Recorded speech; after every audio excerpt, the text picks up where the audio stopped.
सत्ता की बंदूक इस बार मजदूरों के कंधे पर रखकर चलाई गई है। हमारे साथ है आमेर क्षेत्र के विधायक और बीजेपी के प्रदेशाध्यक्ष डॉक्टर सतीश पूनिया जी। सर, हम आपसे जानना चाहेंगे कि इन दिनों एक बस का मुद्दा चल रहा है जिसे लोगों ने कहा है बस फ्लॉप शो, तो इस बारे में आप क्या कहना चाहेंगे कि क्या ये केवल एक राजनीतिक षड्यंत्र है? कांग्रेस राजनीति करती है, हम सुनते थे, ओछी करती है ये भी पता था, इतनी ओछी करेगी ये नहीं पता था। और ये नेहरू गांधी खानदान इतना दिमाग कहाँ से लेके आता है ये भी रिसर्च का विषय है। इनको कौन सलाह देता है कि जब बिल्कुल कोरोना उत्तरार्ध पे है, मजदूर बहुत सारे मूवमेंट कर चुके, लगभग 60-70%, फिर भी अशोक गहलोत जी ने ये दावा किया कि राजस्थान की सड़क पे कोई भी मजदूर नहीं है। ये खुद उन्होंने कहा, तो ये किस तरीके का कंट्राडिक्शन है? क्योंकि उनकी अपने एमएलए से नोकझोंक हुई इस बात को लेके, नवलगढ़ के एमएलए से मुख्यमंत्री की वीसी में ये नोकझोंक हुई कि सड़क पे कोई नहीं है। हम जब जानने के लिए निकले तो सड़कों पे लोग दिखते थे, लेकिन लोगों को फिर भी सरकार पे भरोसा नहीं था, इसलिए या तो पैदल चलते थे या ट्रकों में जाते थे। और ट्रकों में जाते थे और वो बेचारे जाके मर गए औरैया में, तो उसकी जिम्मेवारी लेने के लिए तैयार नहीं। इतना कंट्राडिक्शन है। और उसके बाद जब सब कुछ हो गया तो प्रियंका गांधी को एकदम से नींद टूटी उनकी, और उनको लगा कि सड़क पे चल रहे हैं, इनकी मदद करनी चाहिए। बहुत अच्छी बात है, लेकिन ये उदारता दिखाते राजस्थान में कहीं उनकी तरफ से कोई रिलीफ कैंप नहीं था कांग्रेस की तरफ से। पंजाब और राजस्थान में उनकी सरकार है, कम से कम अपने प्रदेश के लोगों को तो ट्रांसफ़र कर देते। हमारे बहुत लोग हैं जो जयपुर से उदयपुर जाना चाह रहे हैं, उनको छोड़ के आ जाते। अब ये यूपी की नौटंकी की ज़रूरत कहाँ थी? क्यों योगी को छेड़ने की ज़रूरत थी? उन्होंने तो अपनी व्यवस्था पहले से ही कर रखी है। वो कोटा की जो अभी आया, यूपी के हज़ारों विद्यार्थी थे जो उस समय इतने दहशत में थे, उनको लेके चले जाते अपने बसों से। और बसों की पोल कल खुल गई, हमने जब उसको देखा तो सारी तो खाली बसेस थी। बसेस के ड्राइवर्स का इंटरव्यू देखेंगे, मेरी ट्विटर पे है। उन्होंने ये एडमिट किया है कि हमारे को डरा के धमका के कहा कि आपको अलवर तक चलना है, भरतपुर तक चलना है, वापस आ जाना। ऐसी बसें वहाँ खड़ी हैं, विजुअल है, मेरा वीडियो है, उस पर आप देखिएगा। कहाँ से आए हुए हैं आप लोग? अलवर से आए हैं जी, रेवाड़ी डिस्ट्रिक्ट के पास से। क्यों आए हैं यहाँ? आरटीओ ने झूठ बोला के भेजा हमें कि अलवर तक जाना है। अलवर के बाद में बोल दिया कि आपको भरतपुर तक जाना है और भरतपुर जाना है और वापस आना है। हार्ट का पेशेंट हूँ मैं, दवाई मैंने ली नहीं है। कल से मैंने खाना नहीं खाया। यहाँ कल 4 बजे से आया हूँ, ना तो किसी ने पानी पूछे, ना ही कोई खाने की व्यवस्था। आज 12 बजे तक कहते तो मारने के लिए और आते ना जाने देते ही। तो सभी लोग भूखे मर रहे हैं यहाँ? यहाँ लगभग सभी की यही कंडीशन है। यहाँ धूप पड़ती है जब? धूप पड़ती है, धूप में ही है जी। कहाँ छाया? ये देखो रोड के ऊपर गाड़ियाँ लग रही है। ये गाड़ियाँ खाली खड़ी हैं सारी खाली खड़ी, बिल्कुल खाली। 350 किलोमीटर से खाली आई। अच्छा, खाने पीने की कोई व्यवस्था कोई नहीं? खाने पीने की कोई व्यवस्था नहीं जी, पानी की भी नहीं। खाने पीने की तो बात अलग है, खारा पानी पी रहे हैं जी, बावड़ी वगैरह। कहाँ से आए आप? मैं आया हूँ रेवाड़ी डिस्ट्रिक्ट के पास से, आया कोट कासिम तहसील से, अलवर डिस्ट्रिक्ट से। कहाँ से आए हो आप? यहाँ कैसे आए हो? आरटीओ ने भेजा कि कोई पैसेंजर लेके आने। बस लेके? जी। पैसेंजर मिला आपको कोई? कोई पैसेंजर नहीं मिला अभी तक। तो यहाँ कितने दिन हो गए आपको? मेरे को हो गई सर 36 घंटे अब। तो यहाँ खाने पीने की क्या व्यवस्था कोई है? व्यवस्था नहीं है, पानी की भी नहीं, कोई खाने की भी नहीं है। भूखे मर रहे हैं आप? हाँ बिल्कुल, सभी लोगों की यही स्थिति है? सभी लोगों की यही स्थिति है। या धूप पड़ती है जब कहाँ जाते हैं आप लोग? सर अपनी गाड़ी धूप में खड़ी है और गाड़ी में बैठे रहते हैं। इस धूप में गाड़ी में ही बैठे रहते हैं? बिल्कुल। अगर आप लोगों की कोई तबीयत खराब हो गई, किसकी गारंटी है? तो सरकार ने भेजी तो सरकार की गारंटी होगी। सरकार ने खाना तो खिलाया नहीं अभी तक? अभी तक तो कुछ किया नहीं। कहाँ से आए आप? सर अलवर से। तो इससे साफ तौर पर नजर आता है कि सिर्फ महज नौटंकी थी। और उससे भी ज़्यादा क्या हुआ, ये चमत्कार तो कांग्रेस ही कर सकती है। ये चमत्कार राहुल गांधी, सोनिया गांधी, प्रियंका गांधी कर सकती हैं कि बस जो है वो मोटरसाइकिल में तब्दील हो जाए। तो जैसे गांव में मजाक करते थे ना मारुति को देख के कि ये ट्रक का बच्चा है, उसी तरीके से बस का बच्चा उन्होंने कर दिया कि वह कहीं मोटरसाइकिल दिखी, कहीं एम्बुलेंस दिखी, ऑटो रिक्शा भी दिखा। तो ये चमत्कार देश में कांग्रेस ही कर सकती है। पर समय चला गया, वो 70 साल पहले झूठ बोलते थे, अब उनकी झूठ को सब पकड़ लेते हैं। तो इसका मतलब ये है कि जो कांग्रेस है वो इस वक्त भी अपनी राजनीति करना नहीं छोड़ रही है। यहाँ पे बात करते हैं राशन की जमाखोरी की। तो राशन की जमाखोरी का भी मामला सामने आया है किशनपोल और रामगंज जैसे क्षेत्रों से कि वो अपने वोट बैंकों को अपनी पसंद और नापसंद से राशन का वितरण कर रहे हैं। कितनी सच्चाई है इस बात में? देखिए, हमने पहले ही कहा था वायरस की न जाति होती न धर्म होता, और वो सबके लिए बराबर है। और हम यहाँ हिंदू मुस्लिम की बात नहीं करते, भूख सबको लगती है, बीमार सब होते हैं, लेकिन किसी भी लोक कल्याणकारी सरकार का फर्ज होता है कि इस मौके पर तो वो हमें नसीहत दे रहे थे राजनीति नहीं करें। हमने तो सबसे पहले प्रस्तुत किया अपने आप को। 27 मार्च को मैं खुद मुख्यमंत्री जी के पास गया और ये कहा जी हमारे से जो सहयोग होगा हम निश्चित रूप से करेंगे। 2 अप्रैल को फिर हम मिले, 6 मई को हम फिर राज्यपाल से मिले और एक कैटेगरिकली जो हमारी ओपिनियन थी, जो हमारी तरफ से राय थी, वो हमने रखी सरकार के सामने। लेकिन मुझे लगता है कि सरकार और मुख्यमंत्री और कांग्रेस पार्टी खुद सियासत पे उतरी हुई है। उनके लोग जिस तरीके के गरिमाहीन बयान मुख्य प्रधानमंत्री के लिए दे रहे थे इस महामारी के मौके पर, वो गरिमा के अनुकूल लगता नहीं है, लेकिन वो कर रहे थे। मुख्यमंत्री ने कभी टोका नहीं। वीडियो कॉन्फ्रेंस में इस तरीके की बात हुई। हमने वेरी फर्स्ट डे ये कहा मुख्यमंत्री को कि आप कम से कम 2 पार्ट पे ध्यान रखिएगा कि इसमें हिंदू मुस्लिम नहीं करें। यदि कोई कोरोना के पेशेंट है, तबलीगी के कारण है या किसी कम्युनिटी में है, तो उनको इस बात के लिए जागरूक कीजिए कि वो अपने आप को प्रस्तुत करें। कोरोना की एडवाइजरी ये कहती है कि व्यक्ति अपने आप की पहचान नहीं छुपाए, उसके लिए ऐप बने हुए हैं। इस राजस्थान में ये फ्रैक्शन उन्होंने खड़ा किया कि तबलीगी का मूवमेंट जब शुरू हुआ तो हमारे तबलीगी के मूवमेंट के कारण राजस्थान के कम से कम 2 दर्जन जिलों में ये इन्फेक्शन फैला। यानी कि आप मानते हैं कि जमातियों की वजह से ही राजस्थान में कोरोना इतना फैल गया? निश्चित रूप से बड़ा कारण है। 70-80% जो मूवमेंट हुआ था और उसमें सबके प्रमाण है, मुझे कहने की आवश्यकता थोड़ी है। ये तो आप लोगों ने छापा है कि रामगंज का व्यक्ति पलसाना में कैसे चला गया, जोबनेर में कैसे चला गया, बाड़मेर कैसे चला गया। तो ये मूवमेंट हुआ था, इसलिए हमने कहा था कि इसको आप इनको जागरूक करें, क्योंकि इस कौम के प्रति सिंपैथी और आपका वोट है तो उसको बचाइए, उनको जागरूक कीजिए, उनकी मदद कीजिए। उनको डरा के रखा और उनके साथ अपीजमेंट किया, मुझे लगता है उसकी आवश्यकता नहीं थी। दूसरा, जयपुर और जो इस तरीके के जो शहर हैं वो ज़्यादातर परकोटे में पुराने शहर हैं। जयपुर का रामगंज हो गया, कोटा का मकबरा हो गया, जोधपुर का कबूतरों का चौक हो गया, टोंक का मेमोरी गेट हो गया। ये सारी ऐसी हैबिटेशन है कि जिसमें लोग इस तरीके से रहते हैं। मुझे लगता है कि इसके बारे में किसी तरीके की कोई ढिलाई की आवश्यकता नहीं थी। अच्छी स्क्रीनिंग होती, सैम्पलिंग होती, टेस्टिंग होती, लॉकडाउन का और कर्फ्यू की ठीक अनुपालना होती, तो शायद इन हैबिटेशन में भी इस तरीके से स्प्रेड नहीं होता। ये इन्होंने किया। जब राशन की बात आई तो कम से कम 2 विधायकों ने तो कमान थाम रखी थी इस बात की कि हम लोगों को कोई सरोकार नहीं बाकी कम्युनिटी से, हम तो अपने वोट बैंक को पुख्ता रखेंगे। और जो बेचारा गरीब हिंदू था इस 4 दीवारी में तरस गया वो राशन के लिए, और हमने बार बार कहा, और दिल्ली की जो टीम आई थी उसको हमने इस बात के लिए कहा, उन्होंने इस बात को एक्सेप्ट किया कि इस तरीके का भेदभाव हुआ है। मुझे लगता है कि सबसे बड़ी फेल्योर यही है, तुष्टीकरण और राशन में भेदभाव।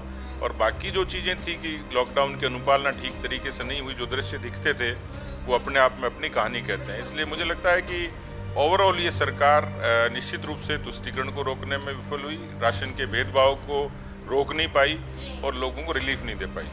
सर, ऐसा भी सुनने में आया था कि राजस्थान सरकार कई मुद्दों को दबाने की कोशिश कर रही है, चाहे वो पुलिस के साथ हुई मारपीट हो या किसी भी तरह का जो दुष्व्यवहार है, जो गैंग रेप की भी बात हम करते हैं। अभी हाल ही में गैंग रेप का जो केस हुआ था, तो क्या ये सच है कि राजस्थान सरकार उन मुद्दों को दबाने की कोशिश कर रही थी? देखिए, कोरोना के दौरान कुछ चीज़ें हुई सामान्य तौर पर जिसका जिक्र करते हैं लोग। प्रदूषण कम हुआ, थोड़ी हाइजीन की बढ़ा, लोग घरों में रहे, इसलिए सामान्य तौर पर जो बाकी गतिविधियां थी वो नहीं हुई। इसमें एक अपराध भी ऐसा था जिसका ग्राफ बिल्कुल नीचे आया, क्योंकि जब मूवमेंट नहीं हुआ तो अपराध भी कम हो गया। सामान्य तौर पर एक्सीडेंट्स, रोड एक्सीडेंट्स बिल्कुल ज़ीरो हो गए, 2 या 3% इस तरीके से रहे। लेकिन मुझे लगता है कि इसकी आड़ में जो संगीन अपराध थे वो निश्चित रूप से हुए। जैसे मालपुरा के गैंगरेप की घटना थी, किस तरीके से एक बच्ची को इस गैंगरेप किया गया उनको, लेकिन उस गैंगरेप के अपराधियों को भी बचाने की कोशिश हुई। शायद सरकार ने, प्रशासन ने ये माना होगा कि इसका लोगों का ध्यान इस तरफ नहीं है। वो तो जनता में जागरूकता थी। हमारे जनप्रतिनिधि, सांसद और विधायक बिल्कुल छाती पे और मौके पे खड़े थे, तो उन्होंने बिल्कुल लोकतांत्रिक तरीके से रेसिस्ट किया और उनको मजबूर किया इस बात के लिए। इसी तरीके से सवाई माधोपुर में ऐसी घटना हुई, उसके खिलाफ हमारे पूर्व विधायकों ने मोर्चा खोला। तो लेकिन ऐसा लगता था कि सरकार की ध्यान में होते हुए भी सरकार बिल्कुल लापरवाह और बेपरवाह बनी हुई है। और इस तरीके के मामलों को दबाने में लगी हुई। मुझे लगता है कि उसकी आवश्यकता नहीं थी। सर यहाँ पे मैं आपसे पूछना चाहूँगी कि मजदूर वर्ग की अगर हम बात करते हैं तो उनके पास मनरेगा कार्ड है, राशन कार्ड है, जनधन खाते हैं, लेकिन एक मध्यम वर्ग का क्या, जो इसी देश का हिस्सा है, तो उस मध्यम वर्ग के लिए ना बिजली के बिल माफ़ किए गए हैं, ना पानी के बिल माफ़ किए गए हैं, यहाँ तक कि स्कूलों की फ़ीस में भी कोई माफ़ी नहीं है। तो इस बारे में आप क्या कहना चाहेंगे? क्या आप लोग इसके लिए आवाज़ उठाते हैं? हाँ, निश्चित रूप से जो एक व्यवहारिक डिमांड है, क्योंकि सरकार ने EMI डेफर कर दी, लेकिन लोगों को जब प्रोडक्टिविटी नहीं है, न नौकरी में डिडक्शन हो गया, तनख्वाह में, व्यापार बिल्कुल ख़त्म हो गया, तो सामान्य तौर पर एक ये फ़र्ज बनता है सरकार का कि केंद्र की सरकार ने जब 20 लाख करोड़ का पैकेज दिया, उसमें जनधन में भी ट्रांसफ़र हुआ, PM किसान में भी हुआ, उज्ज्वला के सिलेंडर भी 3 फ्री हुए। तो जब ऊपर की सरकार ऐसा फैसला कर सकती है, तो यहाँ की सरकार से यहाँ की जनता की 3 बड़ी मांगे हैं। मुझे लगता है कि पानी तो इतना बड़ा इशू नहीं था, लेकिन बिजली, पानी और स्कूल की फ़ीस ये माफ़ हो जाए। ये तीनों बातें मैंने वीडियो कॉन्फ्रेंस में भी CM को कही है। हम लोगों ने 6 मई को जब मैं गवर्नर के पास गए हम लोग, तो गवर्नर साहब से इस बारे में इंटरव्यून करने के लिए हमने कहा। हम जब मुख्यमंत्री जी से मिले थे 27 मार्च को, तब भी इस बात का जिक्र किया है। तो मुझे लगता है कि सरकार के पास ये पर्याप्त फीडबैक है कि ये जो लोगों की इस समय जो बड़ी प्राइम डिमांड है, उसमें जो बिजली के बिल है, स्कूल की फ़ीस है, इसको निश्चित रूप से मुझे लगता है कि छूट देनी चाहिए। तो आपको क्या लगता है कि क्या राजस्थान सरकार छूट देगी, या फिर वो अपनी राजनीति में लगकर और बड़े बड़े वादे करके जो है लोगों को फिर से बेवकूफ़ बना देगी? नहीं, वैसे तो एक मुहिम चल रही है और जनमत का दबाव सरकार को मजबूर कर भी देता है और मजबूर करेगा भी, लेकिन सरकार की तरफ से दूसरी जो चीज़ें हैं, जैसे अभी कृषक कल्याण के नाम पे मंडी का 1.6% टैक्स पहले से ही था। अब किसानों की फसलों का समय है और ऐसे समय में 2% ये कृषक कल्याण का टैक्स और लगाया है, कुल मिलाकर 3.6% हो गया। सरकार ये कहती है कि हमने कृषकों के कल्याण के लिए कर, यह व्यापारियों पे लगा है, लेकिन ये सारी चीज़ें इंटरकनेक्टेड हैं। आज मान लीजिए सरकार की खरीदने की तो लिमिट है, लेकिन खरीद की लिमिट के बाद जब किसान ओपन मंडी में अपने ओपन बाजार में बेचेगा, तो स्वाभाविक तौर पर इस टैक्स की आड़ में उसकी जो कीमत है फसल की, वो अपने आप नीचे आ जाएगी। जिस दिन ये घोषणा हुई उस दिन चने की कीमत में 100 रुपये अपने आप गिरावट आ गई। ये 100 रुपये का नुकसान किसान का नुकसान है। दूसरा, ये कृषक कल्याण की आड़ में इन्होंने कहा कि हमने 1000 करोड़ का फंड बनाया था। वो 1000 करोड़ के फंड से कृषकों का कल्याण तो दूर की बात है, वो उन्होंने अपने हित के लिए जो राज्यों को बीमा कंपनियों को प्रीमियम देना होता है, वो ऐसा कैसा उठा के और बीमा कंपनियों को प्रीमियम के लिए दे दिया। इस कृषक कल्याण के टैक्स से भी यही होने वाला है कि सरकार किसानों की जेब से एक तरफ देगी और दूसरी तरफ उसकी जेब से छीन लेगी। तो सर, जो 20 लाख करोड़ का पैकेज प्रधानमंत्री जी ने अभी जिसकी घोषणा की है, उसमें से राजस्थान को कितना बजट एलोकेट किया गया है? देखिए, उसमें अभी उसकी अलग अलग हेडवाइज व्याख्या होगी, लेकिन उसमें 2 तरीके हैं। एक तो सरकार ने ये इंक्लूड है उसमें कि सीधे तौर पर सरकार ने जनधन के खातों के हिसाब से 1,52,000 खाते हैं, उसमें 3 किस्तें 500-500 रुपये की महिलाओं के नाम से ट्रांसफ़र की हैं। ये पहली बार हुआ है देश में, जनधन के खाते होना भी पहली बार हुआ है, और ऑनलाइन इस तरीके का डायरेक्ट बेनिफिट ट्रांसफ़र पहली बार हुआ है जिसमें किसी तरीके का करप्शन नहीं हुआ, क्योंकि अगले के अकाउंट में जमा हो गया। दूसरा, PM जो किसान थे उसकी मई तक की किस्तें उनके यहाँ जमा हो गई, जो 700 से भी ज़्यादा करोड़ रुपए बनता है। इसी तरीके से उज्ज्वला के सिलेंडर की आज की कॉस्ट को काउंट करेंगे तो 740 करोड़ रुपए एक महीने का जो इन्होंने फ्री किया था, वो 740 करोड़ रुपए उनके खातों में ट्रांसफ़र हुआ है। तो इस तरीके की बहुत सारी चीज़ें हैं जो सरकार ने अपने तौर पर इनिशिएटिव लेके, इसी तरीके से कोविड के लिए 1888 करोड़ रुपया ये डेडिकेट किया कोविड-19 के लिए। इसी तरीके से DMFT का 30% जो फंड है 830 करोड़ का, वो सरकार ने अपनी तरफ से अप्रूव किया और उसको डायरेक्ट किया सरकार को कि वो इसको यूज़ कर सकती है।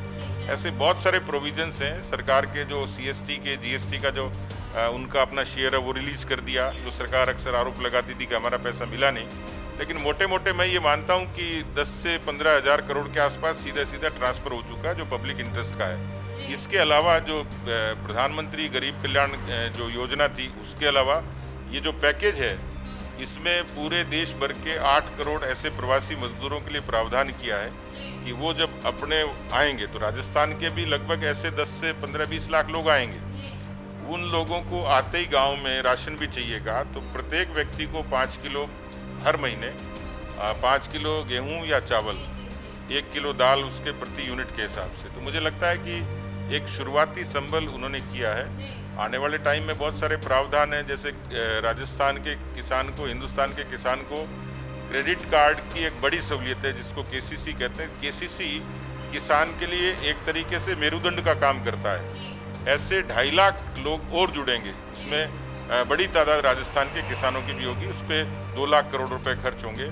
ऐसे 50 लाख जो स्ट्रीट वेंडर्स हैं, जिसमें राजस्थान के लोग भी शरीक हैं, उनको एक न्यूनतम पूंजी अपना दोबारा व्यापार शुरू करने के लिए बिना किसी सिक्योरिटी के लिए वो दिया जाएगा। तो ऐसे बहुत सारी चीज़ें 6,000 करोड़ रुपए खासतौर पे ये वन प्रबंधन के लिए, फॉरेस्टेशन के लिए, वृक्षारोपण के लिए जो हमारा ट्राइबल एरिया है उस पर फोकस करके कैंपा का फंड है 6,000 करोड़ का।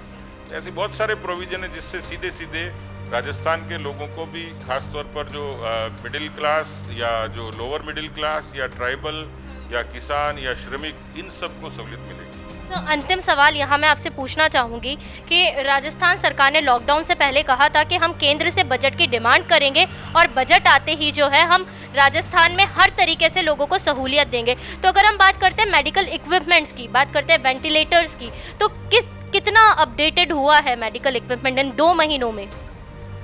देखिए, वैसे तो इस महामारी में बहुत बुराई है, चुनौती थी, लेकिन कई बार बुराई भी सबक दे के जाती है, चुनौती देती है, वो सिखाती है और भविष्य के लिए अपने आप को तैयार करती है। बहुत सारी चीज़ें थी हमारे यहाँ। जो हेल्थ स्ट्रक्चर है, इतने वर्षों में लगभग 70-72 वर्षों में 55 वर्षों तक कांग्रेस पार्टी का शासन रहा।